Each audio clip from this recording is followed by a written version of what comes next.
कांग्रेस के राज्यसभा सांसद विवेक तनखा जबलपुर में हुए क्रूज हादसे में जान गंवाने वाले लोगों के परिजनों से मुलाकात करने पहुंचे। उन्होंने इस घटना को अत्यंत दुखद बताते हुए शोकाकुल परिवारों के प्रति गहरी संवेदना व्यक्त की।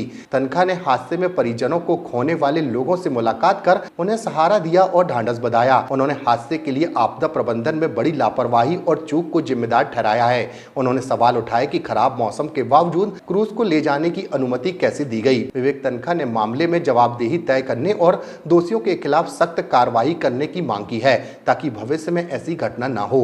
दुखद है। मैं सुबह से जो अफेक्टेड परिवार हैं एक एक करके सबके यहाँ जा रहा हूँ। ढोलस देने का पता नहीं, हिम्मत भी नहीं हो रही कि क्या बोलूँ। किसी परिवार के 5 लोग चले गए, किसी परिवार के 3 लोग चले गए, किसी परिवार के 3-4 लोग चले गए, किसी परिवार के भी कई लोग मिले नहीं। तमिलनाडु का एक परिवार है, उनके 5 लोग में से 2 ही मिले हैं, 3 नहीं मिले। आज 2 के शव शायद स्पेशल प्लेन से ट्रिची जा रहे हैं।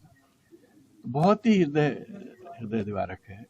बट मैं एक चीज़ कहूँगा जो अभी सोनी साहब मेरे को बोल रहे थे कि जो लोग नहीं मिल पाए हैं उनको ढूंढने का स्पेशल और एक्स्ट्रा प्रयास होना चाहिए। जैसा वो चाहते हैं हम डाइवर्स गोताखोरों की संख्या बढ़ाएं, एरिया को एक्सपैंड करें, जिससे कि किसी तरह ये हम उन लोगों तक पहुंच पाए। क्या होता है कि अगर हमारे परिवार का व्यक्ति मिलता नहीं है, किसी भी हालत में नहीं मिले, मतलब चाहे वो शव के रूप में मिले चाहे वो जिंदा मिले, तो तब तक जो पूरा परिवार है विचलित रहता है।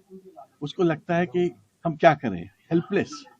तो आज मैं इस परिवार को वही देख रहा हूँ कि वो हेल्पलेस बैठे हैं कि उनका छोटा बेटा वो जयपुर से आए हैं। आज वो बेटा का उनको पता नहीं वो कहाँ है, किस स्थिति में है, किस अवस्था में है, और उनको लगता है कि सरकार की तरफ से उतना प्रयास ढूंढने का नहीं हो रहा अब जितना कि होना चाहिए।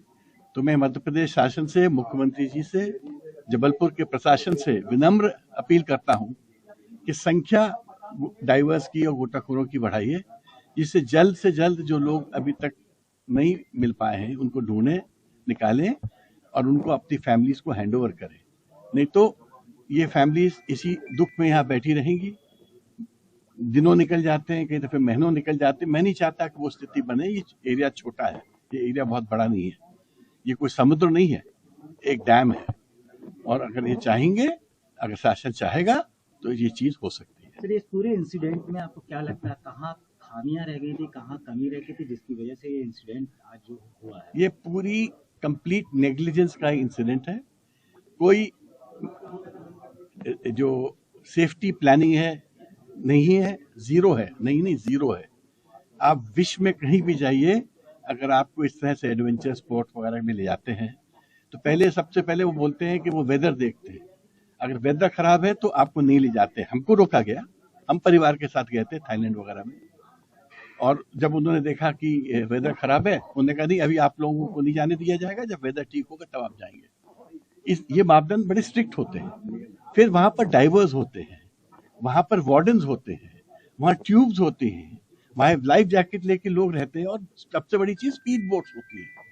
अगर आप एडवेंचर स्पोर्ट्स को चलाना चाहते हो तो आपको ये सब चीजें भी रखनी अनिवार्य है। यहाँ पर ये सब चीजें मिसिंग थी। इवन जो जैसे ये हमको बता रहे थे सोनी जी, जो लाइफ जैकेट है वो भी पैक्ड पड़े थे। अगर सोनी जी नहीं होते तो शायद वो लाइफ जैकेट खोल के किसी को मिलते नहीं, और कम से कम 10-15 लोगों की जान जो बची, सोनी जी के मारे बची। तो बहुत बड़ी चूक है, बहुत बड़ी गलती हुई है। और क्योंकि एक्सीडेंट तो एक ही बार होता है, रोज नहीं होता है, और तब पता चलता है कि आपकी तैयारी कितनी है। और